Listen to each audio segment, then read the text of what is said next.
The governor of Abia State, Alex Oti, and some others have alleged that you are an APC infiltrator into the party, sent to destabilize the party. How do you respond to this? Well, in the next couple of weeks and few days, we know who is actually used by the APC to infiltrate the party, whether it is Alex Oti or myself. It will be very clear very soon as to who is being used by APC or who is not being used by anybody to destabilize the party. I want to say clearly that in 2024 in the convention, Peter Obi and Alex Oti were given free tickets for 2027 general election under my leadership. So it was at that point when Alex Oti and Peter Obi went to Umuahia to set up a critical committee that I saw Alex Oti and Peter Obi as being a destructive element to the party instead of being an asset. It was at that point when they went to Umuahia to set up a critical committee, a party, an executive that already gave you tickets, the two of you, to run for 2026, sold tickets.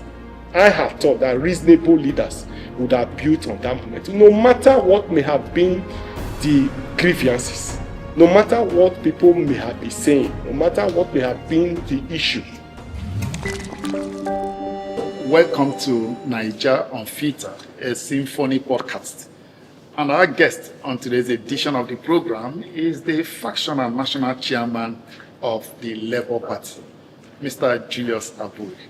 Good to have you on the program. Thank you so much. I'm very happy to be here.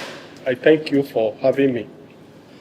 All right, let's start this way. A little bit of background for people to really understand and appreciate what's happening in the Labour Party.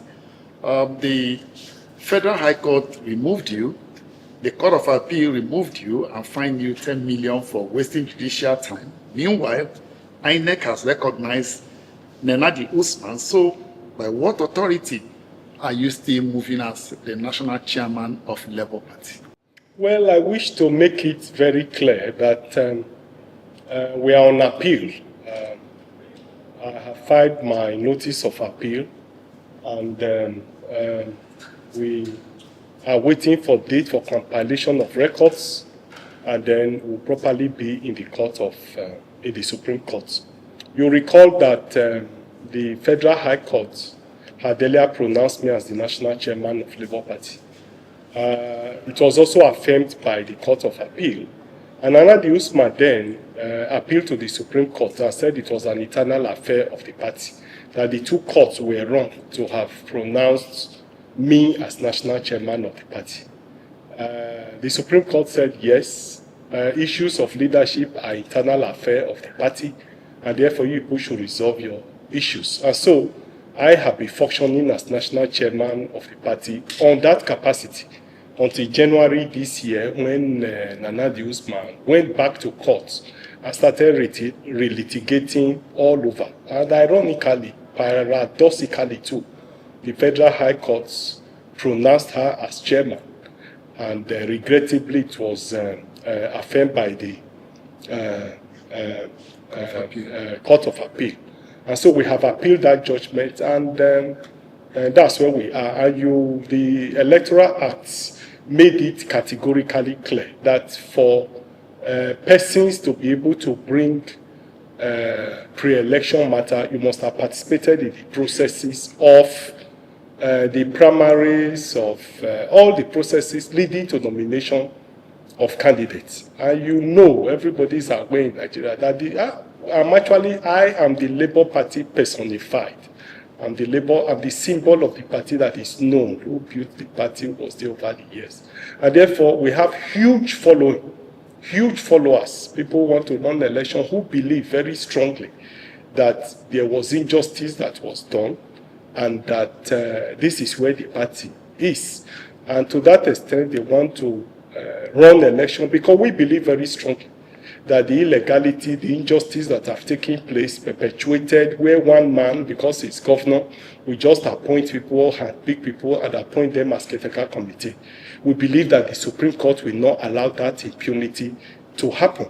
And the law says the law aids the vigilance. It is only the vigilant person that the law aids. If the Electoral Act had made it very clear that for you to bring a pre-election matter, you must have participated in all the processes, it would be very wrong for us to fold our hands and say we are not going to do anything, allow INEC timetable to run, allow impunity, allow injustice to take place without doing anything.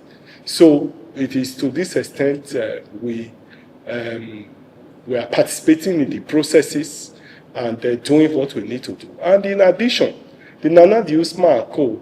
have been there for more than 2 years, also factionalizing the party, hiring offices, selling forms in all other elections. FCT named them. They also hired offices. The office was in Life Camp and several other places, fighting that they were the leadership of the party. So we are not doing anything unusual. And in any event, it is not peculiar to Labour Party alone. Today, SDP has 2 leadership. They even have 2 presidential candidates.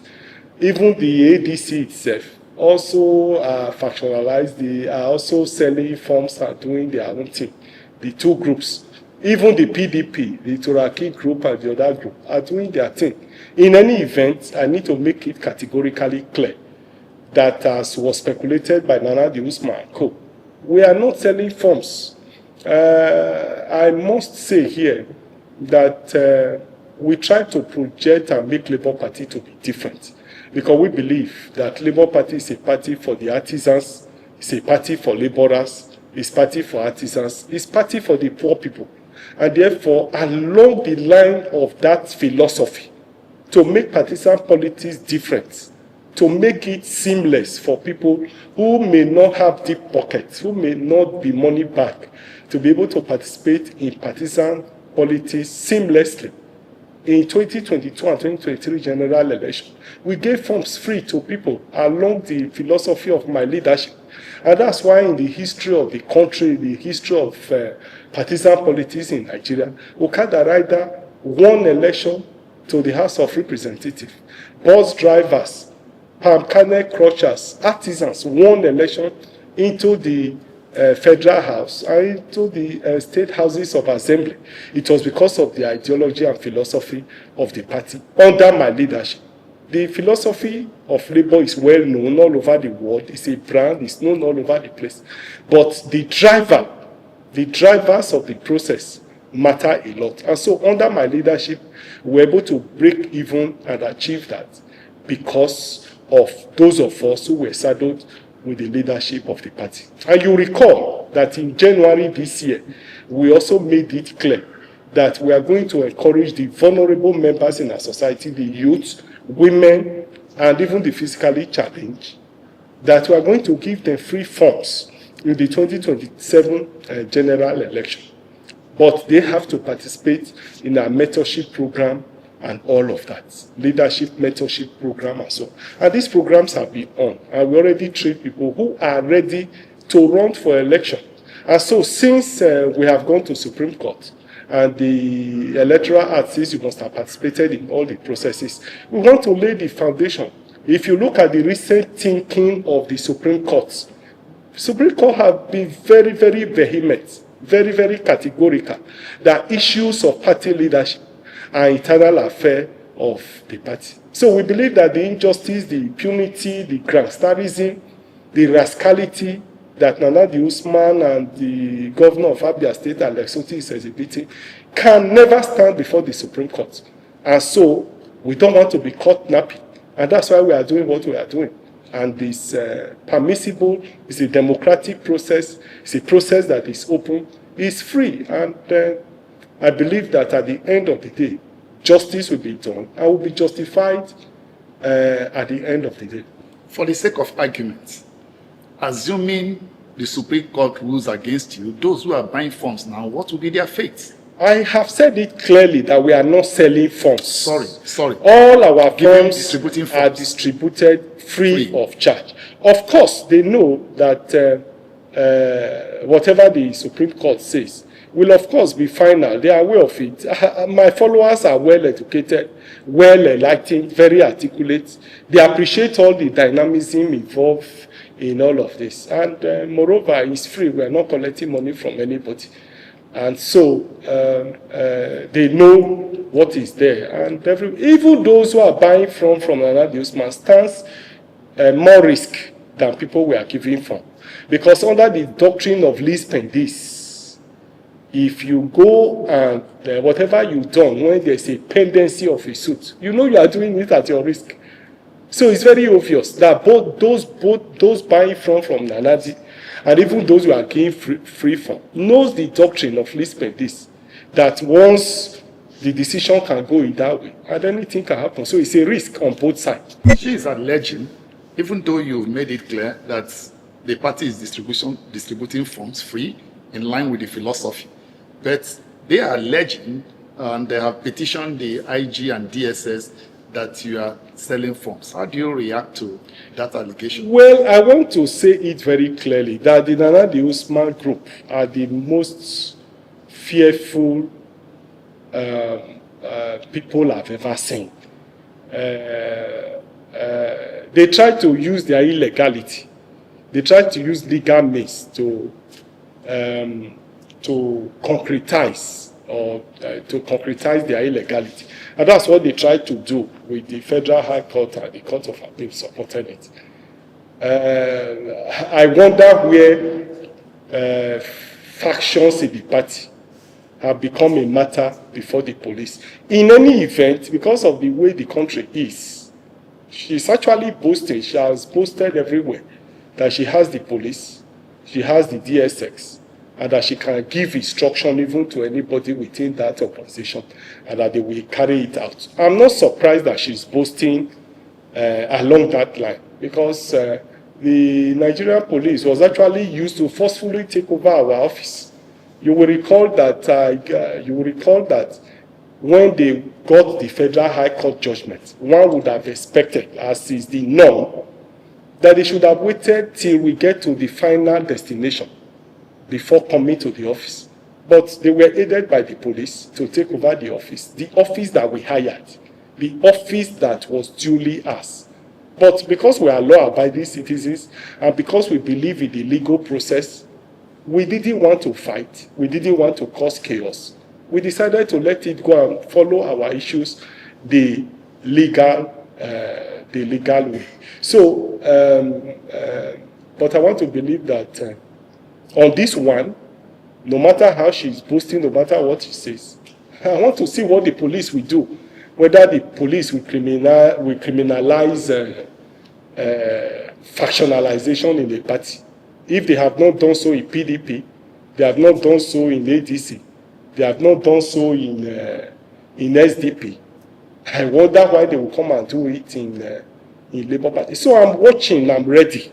Nigerians are here watching the scenario, watching all of us, watching the impunity, watching the injustice, watching the oppression that is taking place.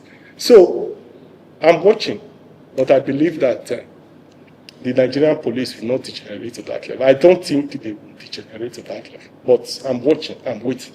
The governor of Abia State, Alex Ottis, and some others have alleged that you are an APC infiltrator into the party, sent to destabilize the party. How do you respond to this? Well, in the next couple of weeks and few days, we know who is actually used by the APC to infiltrate the party, whether it is Alex Ottis or myself.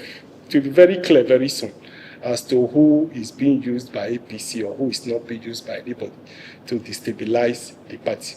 I want to say clearly that in 2024 in the convention, Peter Obi and Alex Ottis were given free tickets for 2027 general election under my leadership.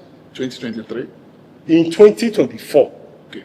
In 2024, in the convention that brought in this leadership, Alex Ottis and Peter Obi were given free tickets and sold tickets for the 2027 general election so that they can use that 3 years, sustain that momentum, and win the 2027 general election. Does such personality look like who would be used by a political party to destabilize the party? I want to tell you clearly that it's Alex Ottis himself that is being used to destabilize the party. Alex Ottis and Peter Obi were the ones who went to Umuahia, if you recall, and handpicked people to set up a critical committee that factionalized the party. And that's where the crisis of the party started. Is that my making? Am I the one that created that?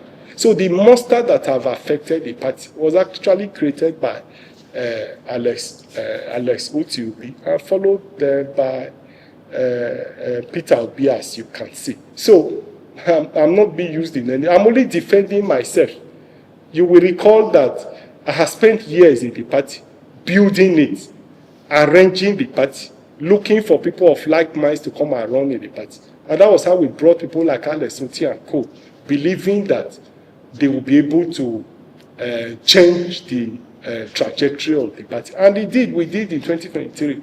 So does that look like somebody who can be used by anybody to destabilize the party? The party grew under me, became big, became large, became popular under me. And it will shock you to know that over the years, I've been very close to people in APC, close to people in PDP. And I never left Labour Party for those parties. Is it now that the party is large, that is capable of winning election under my leadership, that I will now destabilize it? I mean, common sense. But when people want to resort to blackmail to achieve their purpose, some of us laugh and look at them, knowing that with time, issues will play out itself. And those who are hiding, who are playing the hide and seek game, will be known. The truth of every situation is not hidden. I mean, campaign will soon start. Electioneering will soon start. And we will know who is who in the country and who is who in the Labour Party. All right, let's go back to 2022, when Peter Obi left the PDP. There were other parties available for him to have moved into, but somehow Labour Party became the vehicle for him. Walk us through that part. Did you approach him or he approached you? And what role exactly did you play in all of that? I think that Peter Obi joining the party was the foundation that we laid. Before I took over the leadership of the party, the Labour Party was largely unknown, so to speak. But when I took over the leadership of the party, I decided to launder the image of the party and strategically position it for what you saw in 2022-2023 general election. The party is a brand, having its own philosophy, having its own ideology, but it was subsumed, and we felt that we needed to make it look different. And so we started looking for people with like minds, people we can work with, people who are different that we can actually sell. And that was how we started sourcing for people to join the party. We actually worked so hard to rebrand the party, and I'm sure that what happened in 2022-2023 is what you can testify to. So it was actually our work, our foundation, hard work, commitment, dedication, sacrifices to the party that brought it to that level. We have had national chairmen in the party over the years, but none of them could do what we achieved with the party in 2022-2023. So it became the envy of people. Nana Usma came to support Peter Obi presidential campaign. She wasn't even a member of the party. But because of the hard work that we did, because of the foundation that we laid and brought the party to where it is, people are now interested in taking over the leadership of the party. It is our work, our foundation that we laid that is there. And it's very clear that you've seen. Did you, like I said, did you approach Peter Obi to join Labour, or he approached you people to join Labour Party? I think we sent people. He was looking for a platform, and we felt we could work with him. And so we sent people to approach him. And so we got him to come and run under the platform of the party. We actually sent the National Organizing Secretary then to speak with him and bring him to run under the platform of the party. Because like I said, we're looking for credible Nigerians that we could use to drive the process of development for the country and for the party. When Peter Obi came into the party, Utomi stepped down as the presidential candidate of the party. Was it designed in such a way for Peter Obi to pick the ticket, or what role did you play in getting that particular setup? I need to make it clear that we had 6 presidential aspirants. Really? Yes, 6 presidential aspirants including Pat Utomi. But Pat Utomi was the most prominent, was the most visible among all the presidential candidates. All others, seeing Peter Obi, stepped down. And so, but we needed to also talk to Pat Utomi to step down for Peter Obi on the day of the presidential primaries. We actually had candidates. Peter Obi was the one that joined last. You will recall that he joined us around May 2022. And before that time, we already had 5 presidential aspirants who wanted to run under the party. I can remember Sammy Charles. I can remember one Mrs. Stella. And a couple of them. The records are there. You know, history and records are always there. And, by the time you dig into it, you will you see it for yourself. So I actually played the role of stabilizing the party and appealing to those other aspirants to step down for Peter Obi, because at that time we believed that he was the biggest, he had the capacity to drive that process. And so I actually managed that process and ensured that every other aspirant agreed with me and allowed Peter Obi to go. All right, when he won the primaries, and what was the agreement between you and him? Was there any formal deal or an informal understanding or a gentleman's agreement how the party should be run, probably after the elections? There was nothing spectacular. I must say that I was working very closely with Peter Obi, as you can deduce. There was nothing formal. It was agreed that the leadership of the party will continue to work together and build the party for the future. What was paramount in our mind was having an alternative party that will have the capacity to win election, building a party for the future. That was what was paramount in our minds. And there was no special deal as to how the party would be run and so on and so on. Of course, what runs the party, what guides the operation of the party, is the party constitution, which all members are supposed to abide with. The party constitution is sacrosanct. All other legal instruments, electoral act, constitution, and so on, guide the operations of the constitution. So there was no special agreement as to any interest or anything as to how we can run the party. On election day, February 25, 2023, when the results started pouring in and President Tinubu was ahead, so to be leading, can you take us through the conversations in those moments between you and him within that period? Well, within that period, because we also getting feedbacks as to what was happening in the field, and we believe that we actually won the election. So the thinking was, how do we defend the vote? How do we go to court? How do we make sure that issues are done properly so that there is justice, there is equity in the system? And I'm sure that you saw that even when there was pressure that people wanted to enter the street, we then believed in the judicial process and we said, okay, let us allow the judicial process to go on. And you saw that I was the face of the court process. We followed all through, and you know that the rest is now history. After the Supreme Court affirmed President Tinubu's election victory, a lot of Nigerians expected Labour Party probably to regroup and plan for 2027. But unfortunately, that seemed to be the beginning of the end. And then what we saw was like Labour Party pressing the self-destruct button. At what point did you think B2B became no longer an asset? But I want to say that it's very regrettable, very disturbing as to what happened to Labour Party. Immediately after the presidential election and after the court case, if you recall, I came out with 2 cardinal programs.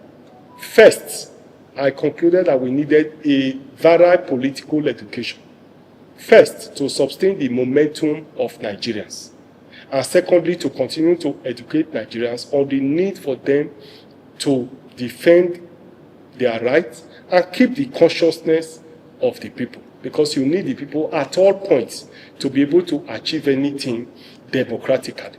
Secondly, I saw the flaws in the Electoral Act that aided what happened with the 2023 general election. And I came up to say that we needed a comprehensive electoral reform in our system.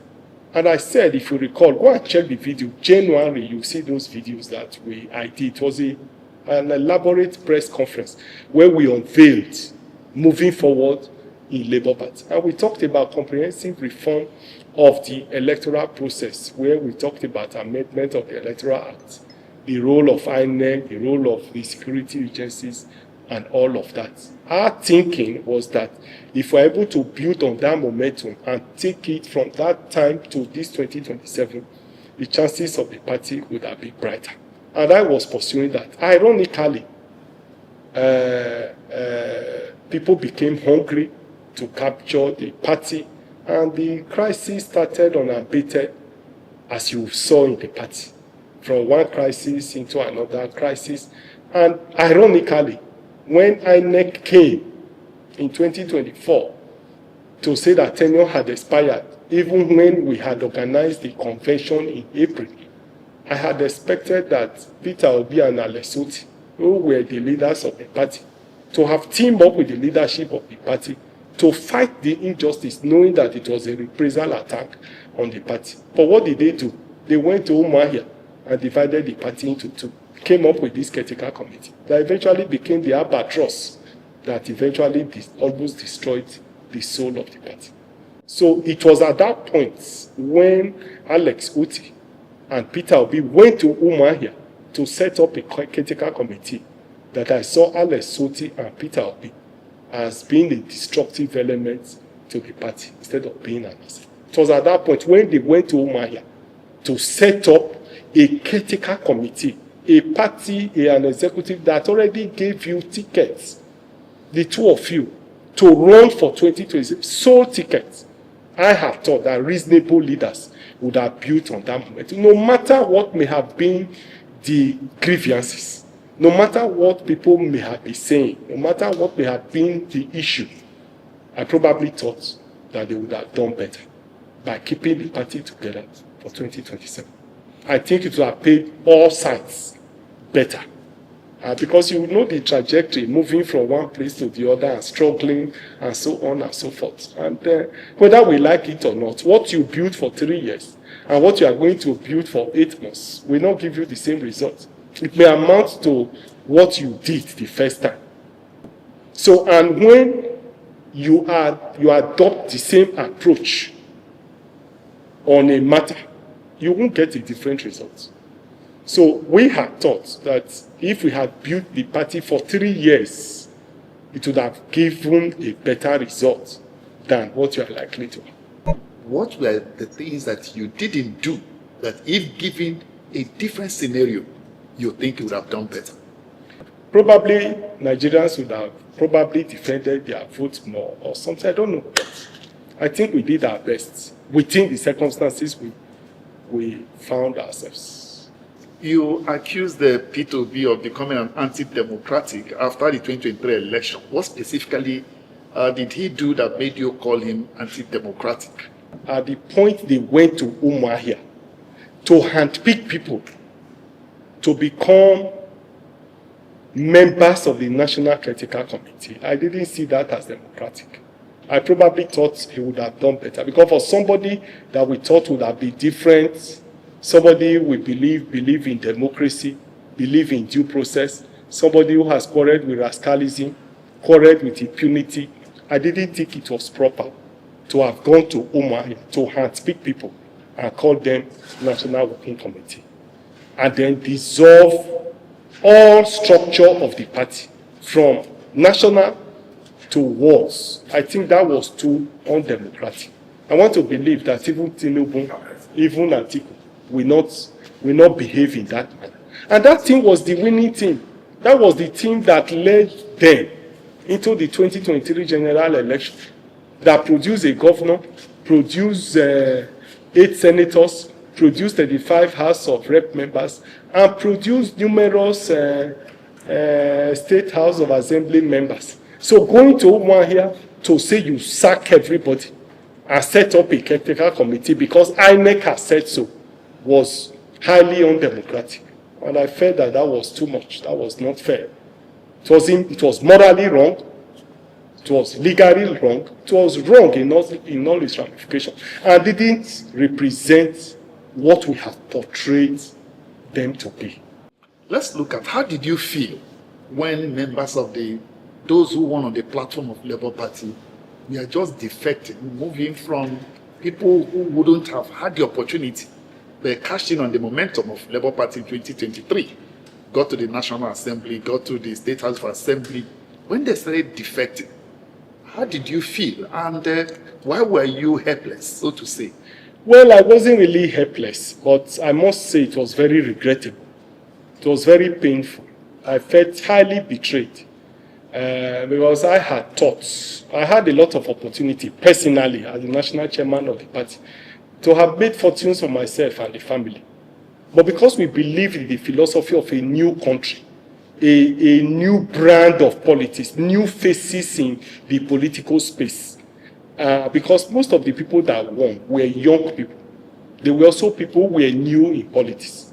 So we probably thought we would have used them as a foundation to start a new era, a new phase of politics in the country. And so when they started defecting, I was shocked beyond my bone marrow that Nigerians are really like this.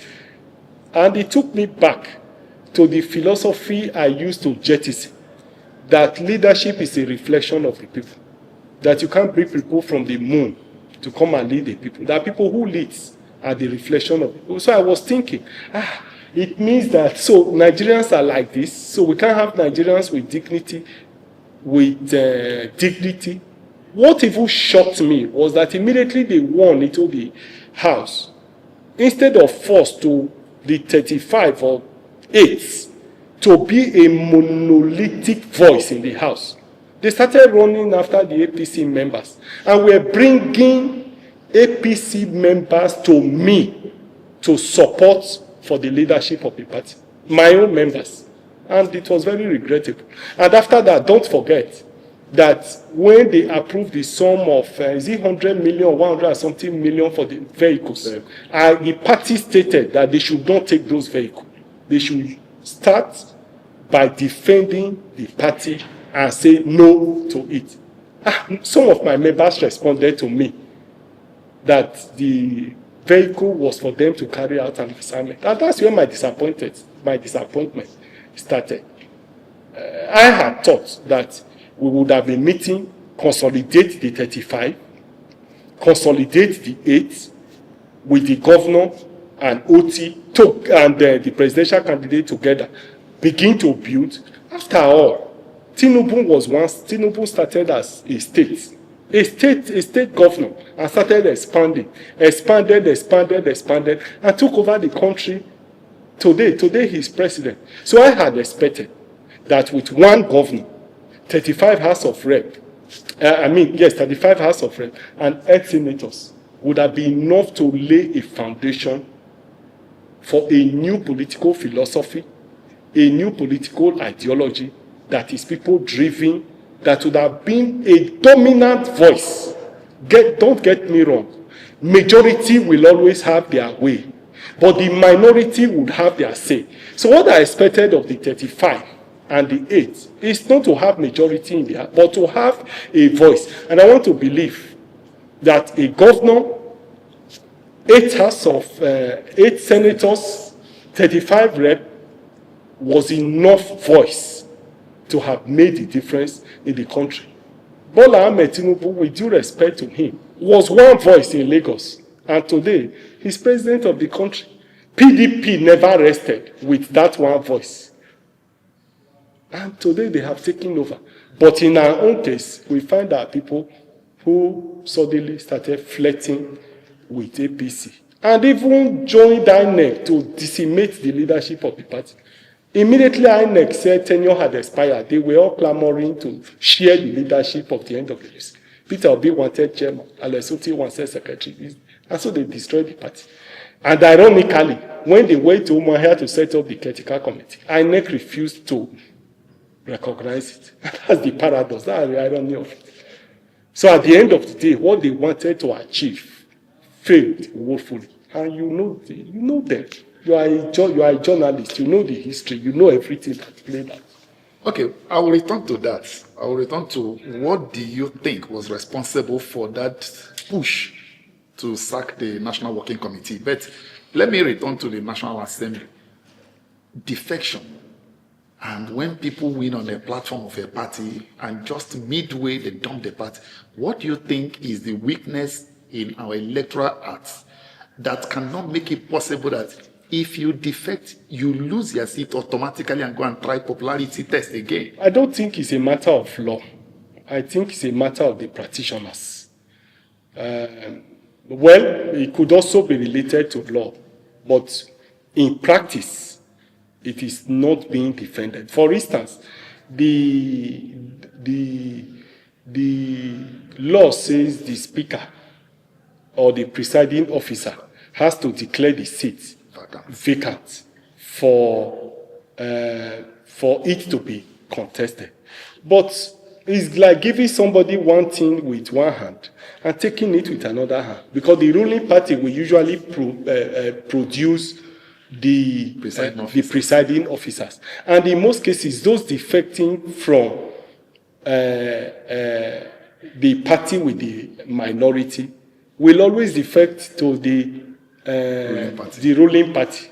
So why will the ruling party work against itself? And then the judiciary too have not also helped matters in this respect. Because when some of those matters went to court, the court have declared that they don't have power to declare the seat vacant. That is for the presiding officer to do. So, but by and large, I think we all hands need to be on deck, knowing that whatever position you sit on today is not forever.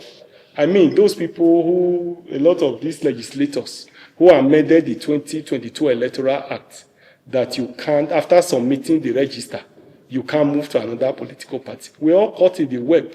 They have all lost their primaries and they have no place to go. But thank God for the Federal High Court decision recently that have nullified that provision. Otherwise, by now, they would have all been in a mess.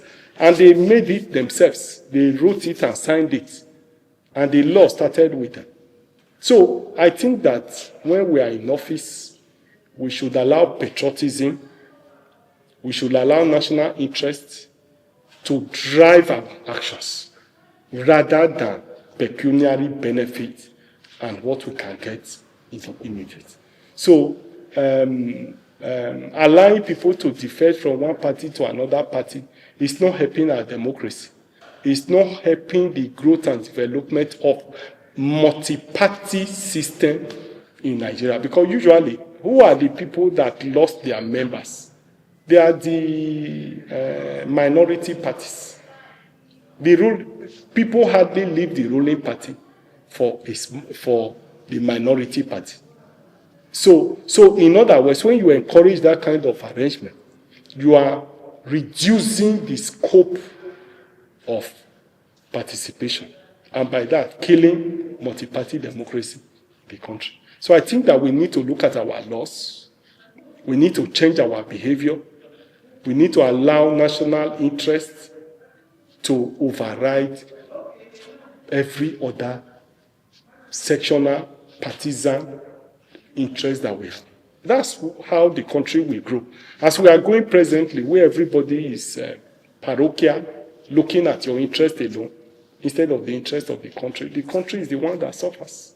What do you think? Let's return to that question. What do you think was responsible for people interested in pushing out the National Working Committee which you were leading? Well, I think that they will answer it more because every person has an answer for their own behavior. But I think it is probably quest for control, quest to have the party, quest to have party leadership in your pocket. And I want to say that that's what has destroyed our system, the whole of our system. Because when people win election, they want to control the party structure. So that even where they do badly, where they don't perform, they will have a platform on which to ride on in subsequent elections and have party sponsorship in the other elections. So I want to believe that probably they feel that they have not done very well, probably, and they want to have control over the party so that they can all come back, whether they perform or not, in the 2027 general election. Probably. I think they are in the best position to answer that. Because for me, I didn't see what we didn't do for them. We supported them, gave them all we had, gave them the platform without collecting money from them, and I want to be contradicted, gave them opportunity, defended them, followed them to the courts, fought with them, and they won. And none of them, and I want this to be repeated, none of them ever contributed to the party. All the years that we had these people in the National Assembly, including the governor, no single contribution was made by them to support the party. It's unfortunate and it's ironical, but that's the situation that we find ourselves in. Well, of course, history will judge the Labour Party crisis. And when it does, what will be, if any, your biggest regret in handling P2B and the crisis of the party? I want to say very clearly that history will judge me rightly when they come to estray the general circumstances of the party. I want to believe that I did my best, made all the sacrifices for the growth and development of that party. I have no regret whatsoever. I believe that my actions, my decisions were taken dispassionately in the interest of the party. Dispassionately. Even decisions that will affect me as a person were taken in the interest of the party. A lot of pecuniary benefit would have come to us personally, but we forgo them because we wanted the party to grow, because we wanted to make that mark. So I want to believe that when history comes to judge the circumstances of the Labour Party, I will be exonerated and history will judge me very, very well. The opposition parties, what do you think is the problem of the opposition in Nigeria today that has made it almost impossible for the opposition to be assertive? Well, the opposition, just like what has happened to Labour Party that you see, for opposition parties to be very strong, the people must also play their role. I feel that the people themselves are not playing the role that they ought to play to make opposition parties to be very strong. Look at the trajectory of Labour Party. Look at what has happened to us. With all the sacrifices we made in the 2022-2023 general election, those who were beneficiaries of that action, you can see how they have behaved to us. And so, the behavior of our people, those who are elected on the platform of political parties and so on, is responsible for why the opposition political parties are not very strong. People now look at it. People are conscious of what will happen to them. If I go out of my way and lead an onslaught, if there is a backlash, who will defend you? Who will stand by you? In my own case, everybody abandoned me. The people that would have teamed up with the leadership of the party to defend the party when they came after the party started struggling to share the leadership of the party. Started struggling for the position and didn't care about what happens to us. So people who are watching, what do you think they will do if they have that opportunity? And I'm sure today that all other political parties have learned from what happened to us in the 2022-2023 general election and will be more conscious of their behavior. So generally, there are a lot of factors that is not making the opposition parties to be strong. And the issue of finance, running a political party and running the election in Nigeria is very expensive, which a lot of opposition political parties may not have. Deep pockets these days drive the process. And that's why we wanted to build a party that is different, where you use the momentum of the people, raise the consciousness of the people, since democracy is about the people, make them know that they have the power, get their support. And then by the time you elect people into offices, let those people also be conscious of the people who work for them. By doing this, over time, you'll be able to build a strong opposition political party. Opposition party is not easy to build. It takes time to build, and it's a gradual process. What do you make of those who have accused you of working for both the APC in a way when they see you and the FCT minister? Well, the FCT minister is my friend. I have known the FCT minister for many years. And what is even wrong to meet with the FCT minister and discuss? I live in FCT. He is my friend. Peter Obi, on the other hand, I have also been transversing all around, meeting the RFIs, meeting the articles. They were in the same party before. Meeting others and interfacing. Peter Obi was in PDP when I was interfacing with him. So there's nothing, people just make noise out of nothing. If I have any reason to work with the APC, I will say so publicly. And I will do my analysis of it. I will say why I want to do it. I won't do it in hiding. I won't do it in the secret. I will do it in the open. So, for those who bring such propaganda, I laugh at them. I don't take them serious. I see them as people who want cheap popularity.